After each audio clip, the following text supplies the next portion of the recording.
Welcome to medtech. आज की video में हम डिस्कस करेंगे tachyarrhythmias. Tachyarrhythmias are heart rhythm with ventricular rate of more than 100 beats per minute. On the basis of rate इसको हम 3 categories में divide करते हैं। The first one is paroxysmal tachycardia, इसमें रेट होगी 150 to 250 बीट्स पर मिनट।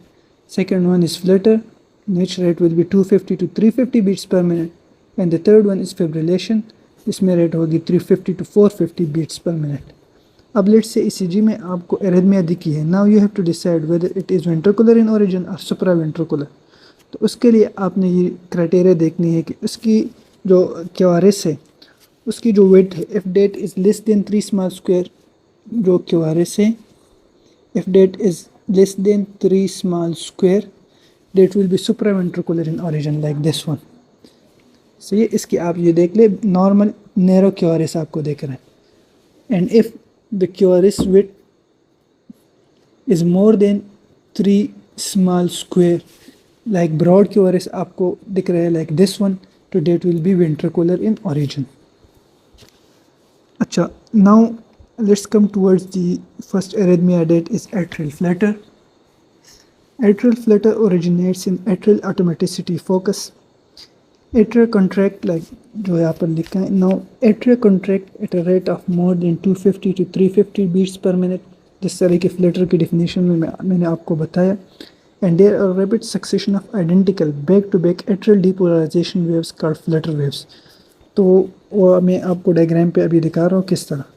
अब ये वाला जो मैं आपको दिखा रहा हूँ, this is important for diagnosis, important point for diagnosis. अब ईसीजी आपके हाथ में है, तो लेट्स से उसमें एट्रियल फ्लटर वेव्स, तो आपने किस तरह डायग्नोस करनी है।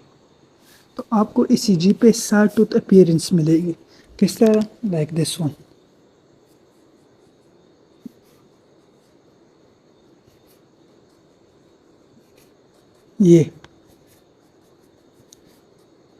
ये जो आपको नज़र आ रहा है, ये सारे सॉटूथ अपीयरेंस है। This is very pathognomonic for atrial flutter, इसको हम फ्लटर वेव्स भी कहते हैं, फ्लटर वेव्स। और इन फ्लटर वेव्स को आप इजीली लीड 2 और लीड 3 में जो है ना, वो आप फाइंड आउट इजीली, आप इसमें से जो है ना देख सकते हैं, उससे आप डायग्नोस कर सकते हैं। Now not every flutter wave जो आप इसमें आपको नज़र आ रहा है, ये वाला, ये वो हर एक जो है ना वो क्यूआरएस प्रोड्यूस नहीं कर रहा। Like after few, let's say 1 2 3, यहाँ पर जो है ना जो चौथा फ्लटर वेव वो क्यूआरएस प्रोड्यूस कर रहा है। इसी तरह बहुत सारे हैं, लेकिन इसमें जो लास्ट वन है वो प्रोड्यूस कर रहा है। तो each and every flutter wave क्यों क्यूआरएस प्रोड्यूस नहीं कर रहा, because of the AV node refractoriness. जो एवी नोड है हमारे पास, वो रिफ्रैक्टरी पीरियड में होता है। वो जब रिफ्रैक्टरी पीरियड में होता है, तो आप लोगों को पता है कि जब एक सेल रिफ्रैक्टरी पीरियड में हो, that can not be stimulated. So ये उसको जो है दोबारा हम इलेक्ट्रिकली स्टिमुलेट नहीं कर सकते। So that's the only reason कि बहुत सारे फ्लटर वेव्स है, लेकिन each and every flutter wave के लिए क्यूआरएस नहीं बन रही। That was all about the atrial flutter. Now let's talk about AF, atrial fibrillation.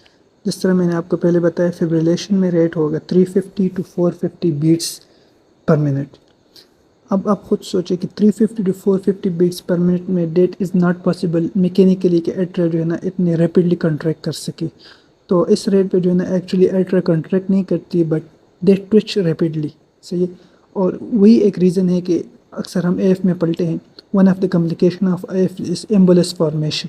तो दैट इज़ बिकॉज एट्रिया जो है ना इफेक्टिवली पंप नहीं करती, वहाँ पर ब्लड स्टेसिस होती है, जिसकी वजह से एम्बुलस बन जाती है। और वो एम्बुलेंस वहाँ से जो है ना थ्रोम्बस, और थ्रोम्बस फिर एम्बुलेंस, वो एम्बुलेंस डिसलॉज होके ब्लड में जाके ये ब्रेन में इन वेसल्स, इन आर्टरीज, जो इन आर्टरीज है हमारे, वो ब्लॉक कर सकती है। तो that will cause cerebral ischemia. इसी तरह जो किडनीज़ है, तो रीनल आर्टरीज, उसको जो है ना ब्लॉक कर सकती है। अच्छा, अब इसी जी पे जो हमारे पास जो फाइंडिंग्स है, जो डायग्नोसिस के लिए इम्पोर्टेंट है, वो क्या है। तो 2 चीज़ें हैं जिससे आप जो है ना डायग्नोसिस बना सकते हैं, पॉइंट्स ऑफ डायग्नोसिस।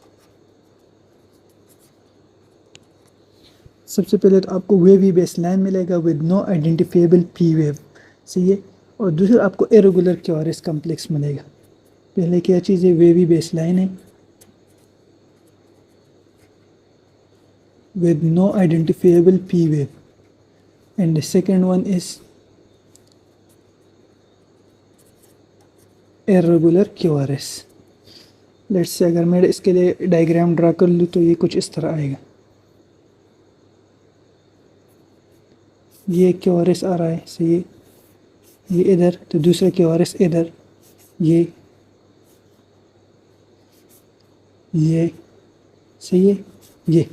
अब देखिए ये QRS इस QRS के दरमियान डिस्टेंस देख ले, फिर इन दोनों के दरमियान डिस्टेंस देख ले, फिर इन दोनों के दरमियान डिस्टेंस देख ले, तो इट इज़ इरेगुलर, सही है।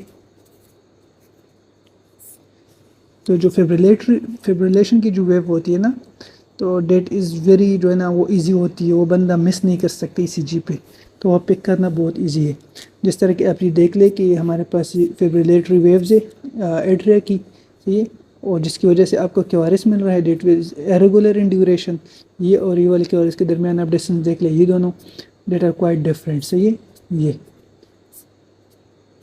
जिससे जो है ना हम एट्रियल फिब्रिलेशन डायग्नोस कर सकते हैं। So that was all about the atrial flutter and atrial fibrillation. Hope you guys have understood it.